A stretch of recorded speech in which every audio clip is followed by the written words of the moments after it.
It's ding ding, two men in a ring. We put pride in your stride and a quiver in your liver. You want 'em, we've got 'em, coming to you. Loud and proud, he's the biggest, he's the baddest. It's Mr. Gavin Davis on the Gavin Davis Podcast Show. Good evening, everyone. Tonight's guest, he is a 4th-degree black belt under Elson Gracie. He writes articles on the history of BJJ and its pioneers. His goal is to provide BJJ practitioners with a complete and accurate view of the history of our art. Welcome to the podcast, Mr. Josh Simon. Josh, thanks for coming on, mate. Thanks for having me. I appreciate it. I'm really looking forward to this. I've been reading through your articles on your website. I've touched base with you for a couple of months now. Mm-hmm. So, first of all, just for the viewers, how did you get involved in Brazilian Jiu-Jitsu, mate? Yeah, it's a bit of a crazy story. You know, for my generation, a lot of us kind of had to wander into it. But I mean, the simple version is this: I grew up as a kid of the 80s, right, Gavin? So martial arts movies were huge, right? That had a huge influence on us. I started doing Taekwondo after Karate Kid came out, and all of us wanted to try and do that whole thing, right? A big part of that whole time frame pre-UFC was every martial art said, I'm the best. We're going to win. I could kill you with my chi energy. I'm too deadly to prove it, right? Every still style said they could win, right? So I kind of grew up in that time period, always wondering who was going to win, which style was the best, which was the right thing, right? Fast forward a few years later on, I'm sure you remember Bloodsport came out and started showing all the different fighting styles versus each other, even though it was fake, right? That got me interested in it. And then Street Fighter, Mortal Kombat, there was this whole thing as I was growing up about which style was best, right? Also, as a child of the 80s, I started out being a huge fan of pro wrestling, right? I don't know if you were, but that was a big thing for us. Mate. Exactly. Massive. So the whole Hulkamania thing, and I'm like, I'm going to go be a pro wrestler, right? So I get to junior high school and I go, my best path to becoming a pro wrestler is to go join the wrestling team. I grew up in Connecticut. It wasn't a competitive state for wrestling in the US. It wasn't a competitive program, but I joined in 8th grade and I practiced with the high school team. So fast forward, I'm a junior in high school and I'm in math class, and one of the guys on the wrestling team is like, hey, you got to see this videotape, right? And it was UFC 1, and it happened 1 week after the event happened. I had no idea it happened at the time, but I watched it 1 week later.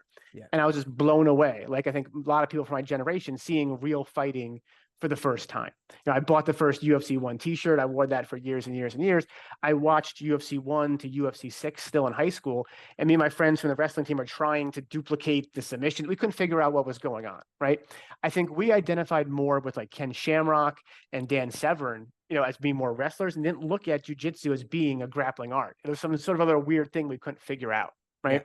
Yeah. Fast forward, I go to college. I'm in Philadelphia.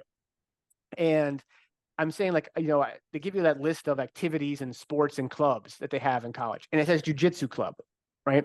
So I go, look, there's no way it's Gracie Jiu-Jitsu because that's only in Torrance, California. I've watched all the videos. I watched all the fights. The Gracies are only in Torrance. What year is this roughly, mate? 95. So 93 first UFC, 95 is my freshman year in college. Yeah. It's right after UFC 6. So, but the thing is, I'm going around campus. I can't find the Jiu-Jitsu Club anywhere, right? And I'm a freshman year in college. I'm afraid I'm going to start getting fat. You know, I wrestled for the last 5 years. I wasn't a great wrestler, but I'm like, I don't want to get fat. So I'm like, I got to find a jiu-jitsu place. But in the days, we didn't have the internet. We didn't have smartphones. We didn't have any of these things. So I go to the phone book, right? I'm going through the phone book in Philadelphia looking for martial arts academies, and I see it. And it says Maxercise Sports and Fitness. And then underneath it in small print, it says Gracie Jiu-Jitsu. So I go, there's no way this is the Gracie Jiu-Jitsu place, right? I never heard of them being in Philadelphia, right? They've only said that they were in Torrance with Horian and Hoist and the whole thing. And I go, if you were a Gracie Jiu-Jitsu place, the demand was so crazy for Jiu-Jitsu at the time in 1995, wouldn't you make that be the biggest part of your advertisement? Like, what's Maxercise? It sounds like jazzercise. Like, what is that, right? Yeah. So I call up the academy and I'm like, do you have jiu-jitsu there? And I was very rude, right? Because I was like very condescending because I knew that they weren't a real Gracie place. I'm like, do you have jiu-jitsu? And the guy answered the phone's like, yes, we actually have Gracie jiu-jitsu. And I'm like, I was very dismissive. I'm like, yeah, sure, whatever. I don't believe you, right? So he's like, come on down on Saturday. Come look at the classes. We have beginner, we have intermediate, we have open mat. Come check it out. So I go, fine. I go down to Maxercise, and this is September 1995, right? And it's right before UFC 7. I go in, and the way Maxercise is you would go up the first flight of stairs, you go to the second flight, and it's basically, it looks like a regular commercial gym with weights, and exercise equipment and that kind of stuff. Behind the front desk is Steve Maxwell. I didn't know it was Steve Maxwell. I didn't know who that was at the time, right? And I started being really rude to him too, because I thought, once again, this was a fake place, right? So I was like, Steve, oh, Steve Maxwell. I'm sure I've read this. we'll get into him, yeah. Was he Horion's first black belt in the UK? Not first black belt. Sorry, It's very complicated. He was the yeah. first guy that Horion said was certified to teach, right? He ended up being Helson's first black in the belt. US. Absolutely. He ended up being one of the basically, we'll get into it. At the time, Exercise, where I unwittingly, accidentally walked into, was one of the only places on the eastern half of the United States you could train, right? There was really almost nowhere else you could go anywhere in America, right? So it was one of the only places outside of Brazil you could train, but I didn't know I was there at the time, right? Yeah. And Steve ended up being a huge contributor to functional fitness and kettlebells and everything we think about for sports and fitness and training and everything. But I was just a young, dumb guy with a big attitude, and I was talking to Steve, and he's like, oh, yes, we have jujitsu. And I'm like, and he's like, we train with the Gracies. I'm like, I didn't believe him. So I go, what belt are you? Right? He goes, purple. I had no idea what that meant, but I immediately said, I was like, that's nothing. I'm like, I was a purple belt at 7 years old in karate, right? I had no idea, like, this was one of the highest ranking people outside of Brazil and one of the highest ranking people, I'd ever been training with, right? And I was really lucky Steve didn't like kick my ass right then and there because I was being so rude, right? But I still didn't believe this was real. I'm like, maybe this is some sort of imposter thing, or I don't know what it is. So we walk into the back of the second level of Exercise, and you go in this little waiting area. And like my mouth dropped, Gavin, because I'm looking and there's pictures all over the wall, right? And every single picture is annotated with a little caption. But I knew all the Gracies because I watched all the UFCs, right? Yeah. And there's a picture of, Steve with Elio, and it says, in Elio's house in Brazil. There's a picture of him and Hoyler in Honolulu. Every single picture, boom, boom. And then there's a picture of him and Horion, and I've seen Horion a million times, handing Steve a purple belt in the picture. Back then, we didn't have all this other stuff. So like if you had a picture of you getting handed the belt, that was like your proof of your diploma. That was your proof of anything back then. So he was, prior to 93, he was already traveling down training with him. How did he get the insight of the Gracies then before 93? So he was a wrestler, right? He was in the army. He was like a lot of people looking for martial arts. The Gracies, even though November 93 is UFC 1, Horion was trying to sell this through martial arts magazine advertisements and the Gracies in action videos, and basically saying, I'm going to come here, I'll do a seminar, and we'll do it. And there was a seminar, Steve went, and he rolled with Hoyler, and Hoyler broke his foot. And it's something we can talk about later on, but I really kind of felt a lot of times, I grew up in the whole challenge era, right? We had to prove it, jiu-jitsu, and it was challenge jiu-jitsu. We had the fights come in all the time to Exercise. But what it was a lot of people would go and have this attitude, this ego, like I did, like Steve did, and say, oh, I can beat this. And then we lose. And then people had one of two reactions. Either go, I'm not going to do this again. That was stupid. Their ego's bruised. They make an excuse in their head. They never go back. Right. And other people say, I have to learn this. Yeah. And, we were like that. So Steve got in very early. And once again, he was one of the few people that was outside of California, outside of Torrance, that would fly out there, train with everyone, and come back. So it's kind of the beginning of the instructor training certification program. So did you get your links? Guy. Did you get your links to the Gracies? Is that how you met the Gracies, through Steve? Yeah. Yes. So we were officially at the time the flagship was called the Gracie Jiu-Jitsu Training Association, right? No one had called it Brazilian Jiu-Jitsu at the time. Everything was Gracie. But the idea was Horion knew that he couldn't be everywhere, but he wanted to be able to control everything and obviously profit off everything. So a big part of it was he authorized Americans to have academies. They weren't really like, now they call them Gracie garages and other things, but basically offshoot affiliates all over the country and all over the world. And then he or Helson or Hoist would come visit us, right, and do seminars and teach the instructors. The instructors at the academies would fly to Torrance and actually go through an instructor training curriculum and program with Horion and fly back. So that's kind of how information was being distributed. That's how people learned jiu-jitsu at the time. If you were lucky enough to be in one of these few places, I'm in Ohio right now, where I am in Columbus was the second Gracie Academy in terms of training association. So, Exercise started in 91. And then Gracie, Ohio started 92. So this is still pre-UFC, but all of a sudden, come 1993, everyone's trying to find these academies and membership explodes. So I know Hoist was with Horion in Torrance back then. Where was Elson then? Was he in Torrance, or was he still based in Brazil? No, he was in Hawaii. So he moved, he first came to the US and was in California, and then he quickly went over to Hawaii and basically set up, the kind of the first guy to be in Hawaii and do the Hawaii thing. But Right. he was still underneath the Gracie Torrance umbrella, and he would come out to see us. So he was the first Gracie I met. So I said I started September 30th, Yeah. 95. A month later, Helson's there. And you can see on my bio a picture of me, with my glasses Yeah. and my big hair as a white belt. That was me 1 month into training. I'm hanging out with Helson. What was that experience like, mate? Did you like looking back now, nearly 30 years later? Obviously, Yeah. you'll have a different feel of it now than Yeah. what it was back then. But even then, did you understand the magnitude of what was going on then? Yes, I think the only thing I can try and liken it to people, like it's like seeing a rock star or seeing what, I idolize these guys in high school, right? Thinking I'm never going to ever meet them. I'm never going to train this. This is the most impossible thing. And then there he is right there in front of me. You know what I mean? And it was a really crazy thing, but also just the idea that Maxercise, this place that I wandered into, was so closely affiliated, not through Steve's seniority, through all these different things, but also Hoyce's wife was a trainer at Maxercise. He had met her coming to do a seminar. They got married. That's Marianne. So like there was a Yeah. whole bunch of stuff. If you look at the number 2 guy that was our instructor at Maxercise, Phil Miglarice, right? Him and Ricky have gone on and done a whole bunch of stuff with Helson. Phil jumps into the octagon at the end of UFC 1. So like there's a whole connection here that I was just really tied into this really mainstream artery into what was Brazilian Jiu-Jitsu headquarters at the time. What little bit off topic? What was it like being around them then?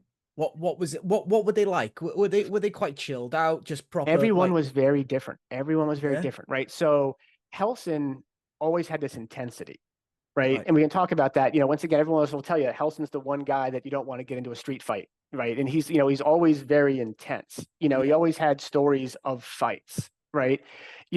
I was nervous around him because like there was times when I know he would like headlock escapes and I would get it wrong, and I'm afraid that he'd be upset or something. He wasn't upset, but I was trying to please him and make him happy with that stuff. When Hoist came in, I met Hoist December of that year, so a couple months later. Hoist was very quiet, right? And I think a lot of people weren't kind of used to that, is that he grew up in America really more than Brazil. He grew up almost with Horion, as a father figure to him. And he was very quiet. He didn't talk a lot. He wasn't super comfortable with his English at the time. And he was kind of, even though he was 3-time UFC champion, he's right here in front of me, he wasn't this bigger than life personality, Yeah. right?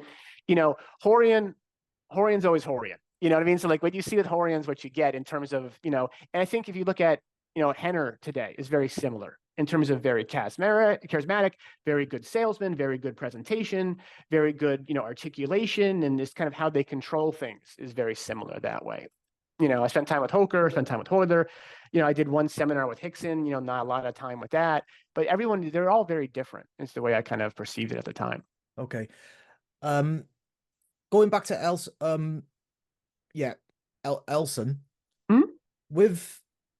with regard to his background, Yeah. I feel that it's not talked about enough Yeah. what he actually achieved Yeah. in his prime. Can you just touch on that for me, please? Yeah, it's complicated, right? See, one of the things that we can talk about is people, they're used to the Gracie version, right, of the history or the stories that are out there. They think that every single day was a Vale Tudo fight, right? They think through 100 years of Gracie history, people were fighting MMA every single day in Brazil. The reality was, no.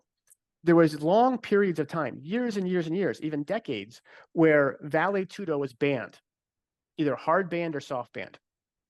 So a hard ban was the government said, we're not going to do this. You can't do this. And if you do it, you're going to get arrested. And it's a bad situation. And for large periods of Brazilian history, that was military dictatorship saying that. So people don't want to mess around with breaking the rules, right? So you'll see there's periods of time where there weren't any fights because you couldn't fight, right? So Helson grew up right alongside Horion and Hickson and Halls in a period where there wasn't any Vale Tudo happening. Yeah, he's the second eldest, isn't he? Yeah. But once again, it was him and also, Halls being raised as part of that nucleus. They grew up, they were all killers. I mean, no one's going to say if you grow up, you're getting, training from Elio every single day, right? Yeah. You're rolling with Halls and Horion and Hickson every single day. That was a bunch of killers. But they didn't have a chance to go prove it anywhere because there was no Vale Tudo stuff, right? Helson will talk a lot about the fact that he was very proud. He never fought for money. He only fought where his dad told him to go fight, to go represent Gracie Jiu-Jitsu, right? And that was very much, they grew up in this patriarchal kind of thing where, originally Carlos kind of told Elio and George and Oswaldo and Gastão where to fight and what to do and how to run the business, right? Then later on, Elio kind of controlled his sons and said, here's what you guys are going to do to help the business. And during that time period, they competed in sport jiu-jitsu matches. So there were other academies in the local area where they would have tournaments, not like IBJJF, but they would have 5 or 6 tournaments. If 5 or 6 academies come together, they do a tournament, they do it. And you can see in the newspapers, it's all provable, is that, every single time that they would enter, usually it would be Hickson in one weight class and Helson in the next weight class consecutive. And they'd close out and win their weight classes, right? Or they'd be in the same weight class and they'd close out and win, they go to the final together and then that'll be it. So there was a period of time where if there was an event, it would be Hickson and Helson closing out everything, or they would win the absolute together and close out the absolute. So they were considered really the top sport jiu-jitsu guys at the time. There wasn't no gi happening, right? There wasn't Vale Tudo happening. So he didn't get a chance to really do a lot of Vale Tudo. The one exception is the 1975 Jiu-Jitsu versus Karate Challenge, which you can see on the Gracie's in Action tapes, where Halls has a match, Horian has a match. That was a rare thing that they could do, and they fought, on the wood against the karate guys there. Yeah, and then later I've on, seen when that it picks video. up, yeah. I've seen. See, I find this very interesting because I've heard a lot over the years that everything's directed to Hickson. That Hickson was the champion of the family. Yeah. But I'm reading a lot about Elson. Yes. On your articles, and to me, he's on par with Hickson with what he achieved. Look, And he was undefeated as well. Yeah. It's a weird thing, right? When you talk about family champions and other things, it gets a little complicated because sometimes there's politics about who the family puts first. Yes. Right. If you think about that first Zulu fight where Hickson goes on the map, the first Vale Tudo fight, the Gracie's going to be involved in a long time. It's legal again. Zulu, it's Hickson's kind of welcome to the world, right? Yeah. It was supposed to be Halls. Halls was family champion. Elio said, no, I'm putting in Hickson. So there is politics behind the scene. Was that because Halls was sharing a gym with Carlson at the time, potentially? Right. And also, does Elio want to say my son gets to be the superstar, right? He raised Halls like a son, but there's still questions about some of these different pieces in control. It comes up later on in the story again. These things keep repeating. Horian picking who should fight in the UFC. Shouldn't it have been Hickson? Why was it Hoyce? Right? Yeah. Is it about control? Is it about fame? Is it about money? Is it about the story? The message? So there's all different parts that come together. There's not one piece that's right. There's multiple pieces that are right. Mauricio was telling me that Elio used to take Hickson to Hall's gym. Yep. And he would handpick his opponents for him to practice with. Yes. And also Horian had the same thing. So there were times when they would have them go train with the Carlson guys or the Halls guys, because that was some of the best competition that was around. Yeah. So going back to your original question, I do think that, and once again, I can't prove it, right? I can say, here's the newspapers and they won these things, that's that. Whether he was on par with Hickson, people say that. People say that, Helson, and we can talk about this in terms of his biography, is he was always, and he'll admit this, a troublemaker. He was always getting into trouble. He was always in the mischief. He was always getting in trouble with his dad, right? Yeah. And was he taking it as seriously as Hickson? Was he focused only on training and getting better, or was he more into partying? There's lots of stories of him and Henzo going crazy and doing different stuff, right? But if Helson had focused like Hickson, would it have been a different story? It may have, right? Some of that I don't know, right? Yeah. But people talk about that and say there's differences in terms of how they lived their lives, and where their focuses were, and would that have changed things? So here's a question for you, because I asked Mauricio Gomez, did he think Halls and Carlson got the credit they deserved for the development of Brazilian Jiu-Jitsu? Do you think Elson gets the credit he deserves? I don't know if anyone gets the credit that they deserve, right? And, there's so many people that we can talk about that were good, right? I just think, unfortunately, the story gets whittled down.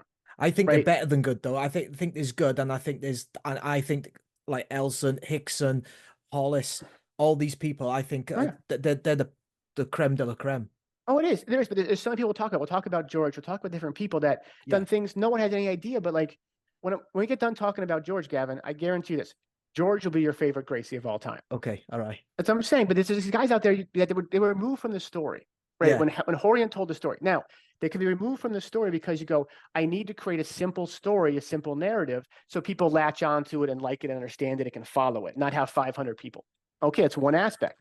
Is the other aspect where you go, I'm going to remove other people from the story so that I can own the story, or I can own selling you the product. So there's other parts, once again, that come together, and people were removed from it. You know, a lot of people will say that a lot of people helped the Gracie Academy in the US be the Gracie Academy, whether it's Kaiki, whether it's Helson, the Machados were there, Hickson was there, Craig Kukic, lots of different, Steve was there, you know, but once again, they're not kind of talked about as being the Gracie Academy, but they were the guys that were teaching it and running it and going to the seminars. I saw Helson more times than I saw Horian, even though I was technically under Horian's umbrella at Maxercise.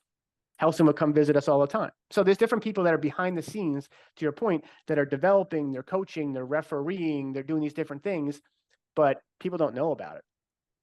Okay. Let's discuss. So when we look at like fights, we always hear the historic one with Elio versus Kimura. Okay. Yeah. I want to discuss. We've touched on George Gracie already a little bit. I want to discuss his 1934 fight with Sabisco. Yes. Okay. Yeah. So I've been reading up about this a little bit. Sure. That's a fight that I believe doesn't get talked about enough. Agreed. So are you okay if we go back and just do a couple minutes on George as a primer for people? So some people might not know, right? Please do, mate. I can do hours on George, but okay. You let me know if it's getting too bad. But for people that don't understand, I think if you talk to people today that say, okay, do you know, that train?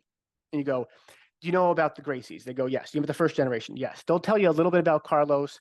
They'll know a decent bit about Elio, right? Yeah. But people go, oh yeah, there's a couple of other brothers out there, right? And if they know more, they'll go, oh yeah, it's Oswaldo, it's Gastow Jr., and it's George. But people will often say, they'll be like, but they're not a significant part of the story, right? They did a little bit of fighting, they did a little bit of teaching, but they really didn't develop in jiu-jitsu. They're not responsible for why we have what we have. Wrong, right? That's wrong, right? So the thing was, George was taken out of the story for lots of reasons we can talk about. But George was the first family champion. George was the first guy to go do all the stuff that we think about as the story of Gracie Jiu-Jitsu is George. So, if we're going too crazy, let me know. But basically, first Gracie Academy starts 1930, September. As we know, it's not a Gracie Academy, it's Donato Perez's academy. So Gavin, let me know if I should back up on any of these other parts, or this is all stuff that people know. Or keep going, mate. Keep going. Okay, so that's that. So this is very important. There's the advertisement welcoming and grand opening of this academy run by Donato Perez. His number 2 guy is Carlos. His number 3 guy is George. So very early on, December 30th, beginning of the Gracie Academy roots, we see that George has already jumped over Gastow Jr. and Oswaldo. He's the youngest. Well, technically, Elio's the youngest, but George is the youngest of those original ones. Yeah. So he's already jumped over in seniority over his 2 older brothers and is considered second to Carlos. When the Gracies start fighting, it's George. George starts fighting in 1930. This is before Elio. Elio's still considered younger. George is the one doing it. So George starts beating up people left and right. He's fighting jiu-jitsu guys. He's fighting wrestlers. He's fighting boxers. He's winning. Yeah. Right. 1931 comes, and George has what I think, if you look at it, is this one of his early fights is one of the most significant ones to affect jiu-jitsu culture, and one of his last fights. We can talk about Zabisco in the middle, but he had also his bookend fights also, I think, really affected culture of jiu-jitsu, right? One of his first fights, 1931, he fights against Mario Alexo, who's a Brazilian, who actually is the first Brazilian to have an academy in Brazil for jiu-jitsu. Mario opened up his academy before Maeda even came to Brazil. So for a lot of people, this kind of blows their mind and says, wait a second, how is it possible that a Brazilian had an academy before Maeda came? Once again, there's more to the story, right? It turns out Mario had learned from books, not from an official instructor as far as we know. Right. So you had this thing where I think it really kind of ties back to what I was interested to in the beginning, right? In the early UFC, is they have people that trained but learned from books. And you have people that did what we consider jiu-jitsu today, real training with a legitimate instructor who's been there and done that, hard training, rolling, being corrected, and with a guy that knows and has been there. Do you know what I mean? Yeah, definitely. So you had this academy now versus academy, Gracie Academy versus Mario Alexo. You have a guy that didn't have an instructor, is learning from books and rolling with his students. And you had George, who was training with real guys and had real instruction. George kills him, right? Yeah. Yeah. Match over. This kind of being the end of Mario Alexo in the story, but also became a thing where then in the future, jiu-jitsu lineage mattered. Who you learned from mattered. Where they learned from. What was their accomplishments? Can they fight? Can you go to an academy and can that instructor do stuff to you? Is the instructor rolling with you? You know, all these things that we kind of think of as jiu-jitsu culture, right? Kind of started where he's proven in my mind somewhat in that Mario Alexo fight. So they continue down the next couple of years. Elio starts fighting. George is fighting. Boom, boom, boom. We go through. You want to talk about Zbyszko, right? Yeah, reason being is that obviously he's very catch wrestling orientated, wasn't he? And his grandson is Larry Zbyszko, I believe, the pro wrestler. Is that what it is, or did he just take the stage name? I don't know the modern. I know people sometimes take the same stage name, and Zbyszko wasn't their name, but I don't know if he's still related. But yeah, I know that the Zbyszkos were renowned for catch wrestling, though, back in the day. Yeah. So basically, there's Stanislav and there's Vladik, right? They're Polish wrestlers. They were legit wrestlers. They were legit catch wrestlers. They're both over 200 pounds, and they fought a lot in Europe. They fought a lot in the U.S., right? They fought with Hackenschmidt and Gotch and all those guys. Yeah. So the thing that's not told about the story is this is later. They go to Brazil as part of the wrestling troupe. And once again, like Maida had his troupe. They go there with a bunch of wrestlers. This is 1934. So Vladik, he's like 42. I got on my notes here. He's 42, 43. You know, he's not 25 anymore. So he's still a big dude. He's still 230 pounds. You know, he's still a tough wrestler. He has old man strength. You know, he's still a dangerous guy, but he's older now. So Elio challenges him first. Right. They do the match. Now, once again, this is another part that it's glossed over in the history. Once again, I think intentionally. You hear about all these matches that Elio had, and he had the matches, but the match versus Zbyszko wasn't Vale Tudo. It wasn't no gi. It was sport jiu-jitsu. Right. With gis. So you have a guy that never really trained with a gi, having to wear a gi now against prime Elio. And once again, Elio was still small. They're both George and Elio were the same weight. So they're like 145 or whatever. And, you know, Zbyszko was over 200. But it was like 2 20-minute rounds, I think, was the Elio fight. So the first round, Elio pulls guard the entire time. Zbyszko's in the guard. It's very classic Elio. Like, you know, the guy can't pass. Elio can't sweep, but Elio's being very defensive and protecting himself. Second round happens. Zbyszko takes him down. Elio goes to guard. That's the whole match. So it's considered a draw. Yeah. Right? Boom. Now, coming out of it, it was a draw by the rules. But as we've seen later on many, many times throughout history, there's spin on it. Right? So Elio and Carlos say, well, we won because Elio's smaller. Right? Zbyszko said, look, I won because Carlos said Elio was going to submit me and he didn't. But technically it was a draw.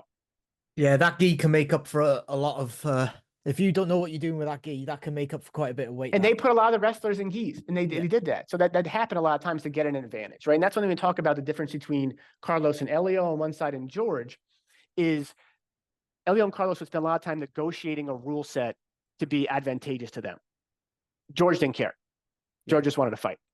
Yeah. And you'll see that in this aspect, because what happens is first match happens. A few months later, George is like, I want my turn. Okay. They do it no gi. So once again, George is now losing, 80-pound difference going up against a world level guy, and he's doing it in no gi. And George ends up losing. So it's George's first loss of his professional career. He gets arm locked like at 8 minutes or 10 minutes into the match. Right. But the interesting part is this, is I think there's these kind of different schools of thought, right? Is there's this Elio Carlos side of thinking that later on you see with Horian and Hoyce, which is you can't lose the match. Right? If it's a draw, I win. But if I lose, I still won somehow because jiu-jitsu can't lose. I can't lose. If I lose, it's very bad for jiu-jitsu. Right? There's this idea that to protect it and you can't lose. Right? But I think you have other Gracies. Look at Henzo. Right? Henzo has matches and he loses, but there's no one criticizes Henzo for losing. Right? He's beloved. There's no disgrace in losing. Everyone knows that today. But you'll see that there was definitely this thing that happened, right? Which they had to try and justify why certain losses happened. You see all different things that, I lost, but jiu-jitsu won, or I lost, but I trained you, so I won. There's a lot of that kind of stuff. George didn't care. The interesting part was that people really were impressed with George in that match. And supposedly that was a very competitive match up until when George got arm locked. Okay. So what happened was George had a very different style than Elio. Elio had the style that we're told about, which was a defensive from guard, trying to survive, trying to cook the guy, get him tired, make a mistake, and then submit him. Or if Elio couldn't do anything, he wasn't getting knocked out, he wasn't getting submitted, he was surviving the fight, right? George went for it.